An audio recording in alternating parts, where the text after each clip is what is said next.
अब ये पूरे जो आप इस वक्त स्क्रीन पर ग्राफिक्स देख रहे हैं, कर्नल दानवीर आपको ये ग्राफिक्स एक्सप्लेन करने होंगे एंड हम दोबारा रुक करेंगे बड़ी वाली स्क्रीन का, क्योंकि अमेरिका के सैन्य बेस और जहाँ जहाँ पर ये अटैक हुआ है उसका स्ट्रेटेजिक अब क्या रेपरकशन हो सकता है हमें ये समझना होगा। ये है कतर अल उदैद एयर बेस जहाँ पर अटैक हुआ ईरान का। This is the first one, Qatar. यहाँ पे इनके नेवल एसेट्स हैं, अमेरिका के नेवल एसेट्स हैं और एयर बेसिस हैं और ये पूरे मिडिल ईस्ट को डोमिनेट करते हैं। सिमिलरली कुवैत में एयर बेसिस हैं, मिलिट्री बेसिस हैं, मिलिट्री पर्सनल हैं। सीरिया के अंदर भी हैं जो कि इसमें नहीं है। जॉर्डन के अंदर है, एयर बेस है। इराक के अंदर एयर बेस और मिलिट्री बेस है। लाइकवाइज सऊदी अरेबिया के अंदर बहुत महत्वपूर्ण एयर बेसिस हैं। इनफैक्ट सऊदी अरेबिया की पूरी मिलिट्री का जो ब्रेन है वो अमेरिकन है। उनका पूरे हार्डवेयर की जो मेंटेनेंस है और ये सारी चीज़ अमेरिकन्स ही देखभाल करते हैं। तो अमेरिकन प्रेजेंस सऊदी अरेबिया के अंदर बहुत इंपॉर्टेंट और अहम है। यूएई की बात करें तो यूएई के अंदर भी अमेरिकन मिलिट्री प्रेजेंस मौजूद है। वहाँ भी एक इम्पॉर्टेंट एयरबेस है, F-35 वहाँ पर भी स्टेशन है। तो इस तरीके से पूरे मिडिल ईस्ट के अंदर अमेरिकन एयर बेसिस और नेवल बेसिस हैं। बहरीन के अंदर उनकी 5th फ्लीट का हेडक्वार्टर है और इसलिए वो एक बहुत इम्पॉर्टेंट पॉइंट बन जाता है और ईरान के बिल्कुल नज़दीक है।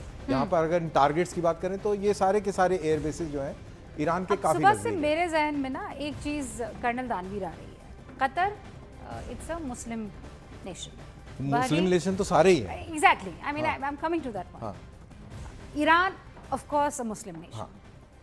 अब चल रहे हैं रमज़ान, है ना, everybody is in that mood. हाँ, ये पूरा का पूरा रमज़ान वाला ये वो है पूरा।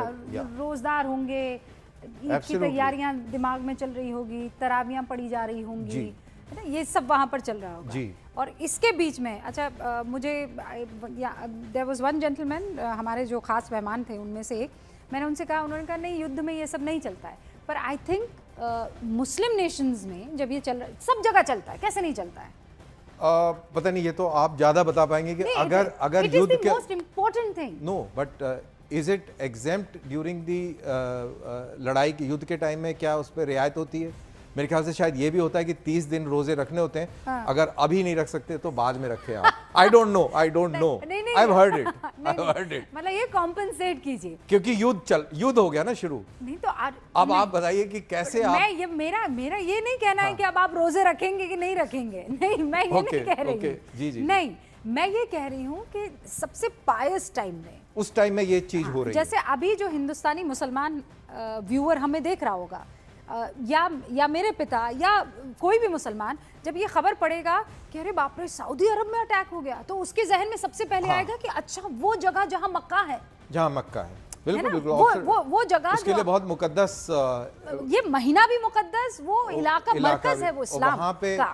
और वहां इस तरीके से ईरान ने अटैक कर दिया है, ईरान का हमला। सारे मुस्लिम मुल्क एक दूसरे से अब लड़ भिड़ेंगे, और वो भी रमजान के टाइम पर। मेरे ख्याल से ऐसे तो नहीं होगा कि आपस में एकदम लड़ भिड़ेंगे, क्योंकि इतना अहमकपना कोई नहीं दिखाएगा। आप जैसे देखिए महबूबा मुफ्ती, वो कहती है कि मैं इस वक्त ईरान के लोगों के साथ हूँ। होना पड़ेगा भाई, उसका इतना बड़ा शिया बेस है श्रीनगर के आसपास। अंडरस्टूड, ठीक है। हाँ। मैं ईरान के लोगों के साथ हूँ। उसके ठीक बाद ईरान अटैक कर देता है कतर पर, सऊदी अरब पर। तो क्या आप अब आप किसके साथ है? अब मुश्किल पड़ गई। अब किसके साथ है बताइए? एज ए पॉलिटिशियन उन्होंने पहले तो उन्होंने कर दिया, उनको खटाक ऐसे खटाखट टाइप का, इसलिए एकदम से नी जर्क नहीं करना चाहिए था। हाँ। अब उन्होंने तो यकजहती दिखा दी अपने शिया भाइयों के साथ जो श्रीनगर के आसपास बहुत बड़ी तादाद में फैले हुए हैं। सिर्फ ईरान नहीं ना भैया, तो सब जगह भी है।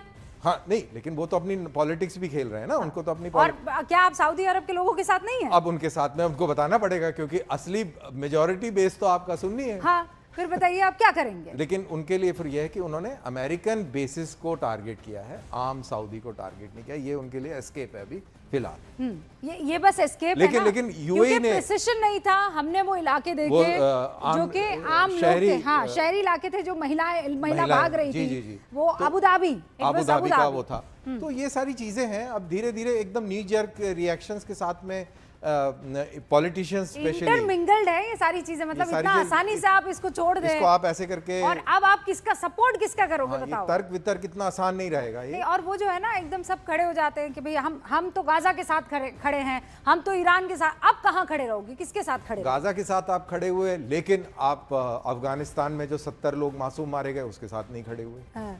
पाकिस्तान ने जब बमबारी करी 70 लोग मारे गए, बच्चे मारे गए, महिलाएं हाँ, तब उसके कलमा साथ वो आप नहीं नहीं है, खड़े वो, हुए। हाँ, नहीं है। 30,000 लोग वहां पे रिजीम ने मार दिए तो आप ईरान के साथ नहीं खड़े हुए।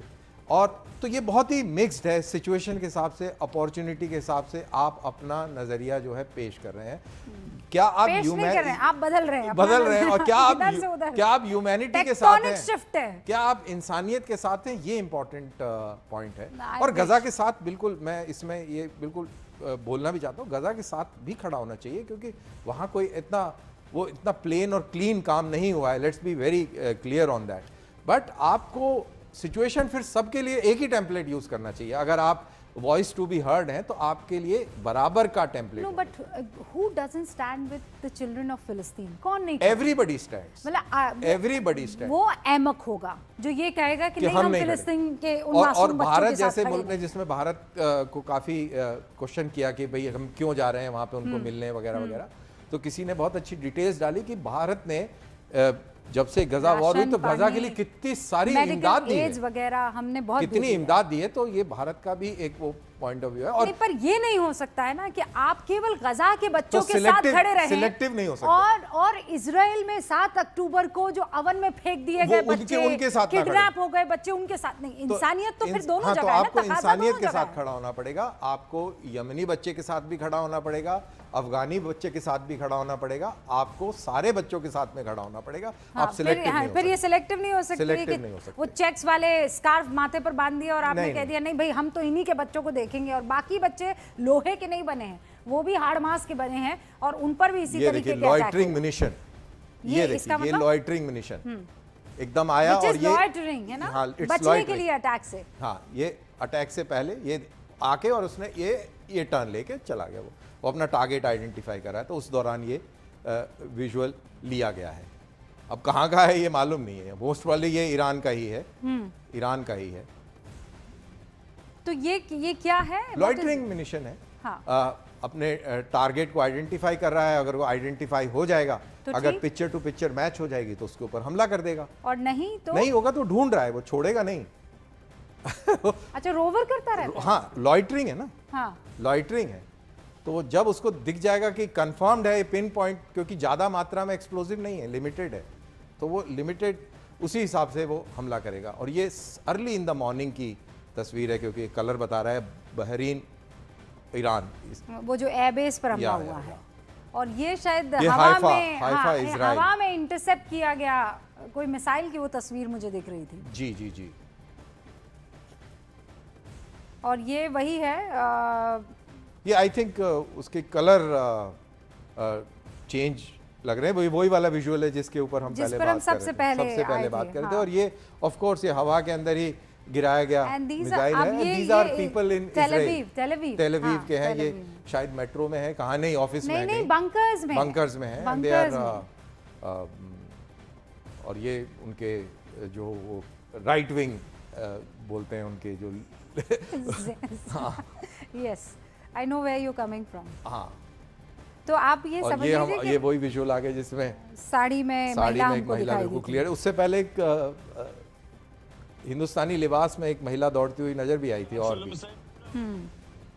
या साउथ एशियन बोले, कुछ पता नहीं कि कौन से, क्योंकि सब लिबास तो कॉमन ही और है। ये इजराइल के ही एक शहर की तस्वीर थी, और चूंकि कुछ सेकंड की ये ये तस्वीर है। तेहरान ईरान है, ये आप जो लिख के बता रहे हैं तेहरान ईरान है, ये नहीं, बहरीन इससे है। पहले वाली जो थी, जो जी, बस जी। लाइन में खड़ी हुई है, वहां पर अटैक हुआ है, वो आप शायद मिस कर गए, वो इजराइल की तस्वीर है। और ये मैं बता रही थी वो जो हवा में इंटरसेप्शन है, एयर इंटरसेप्शन। और ये मैं आपको Tel Aviv, have you been to Israel? I have not been to Israel. अच्छा, इजराइल में एक चीज जो आपको ज्यूज में कॉमन दिखेगी, बट मेरी यूनिट वहाँ रही हुई है। अच्छा, वंडरफुल। तो ये मैंने इजराइलों में एक चीज देखी है कि उनकी आंखों में आपको डर नहीं दिखता है। You don't see that and panic, they don't panic. जितना टाइम मैं रही, तो वो सायरन हमारे दिमाग में बैठ गया, क्योंकि हर 15 मिनट में सायरन बज रहा है। उसकी वो लाइफ का हिस्सा बिकॉज़ है। They have got used to it. They have got used, उसके और वो लिए इतना normalize हो यूज्ड गया टू हो गए हैं कि अब वो शादियां भी नहीं छोड़ते हैं, वो सब कुछ चलता रहता सब है। कुछ चलता रहता है। वो बंकर में उसकी तैयारी तो कर देते हैं। वही तो देख रहे थे, वो बंकर अभी में जो आप वो देख रहे डांस हैं। हो रहा है, वो हाँ। बच्चियां डांस कर मतलब रही हैं अगर ये कहीं और हो जाए, फॉर मेरे ऑल लिए- यू नो वो शादी ही हो रही हो। मेरे लिए कल्चरल शॉक था जी जी कि आपके साथ ऐसा हो जाए, जी जी जी। बच्चे खौफ में हैं और आप कैसे कर सकते हैं, लेकिन वो they get used to it. Normalise हो गया है पूरा Yes. का पूरा।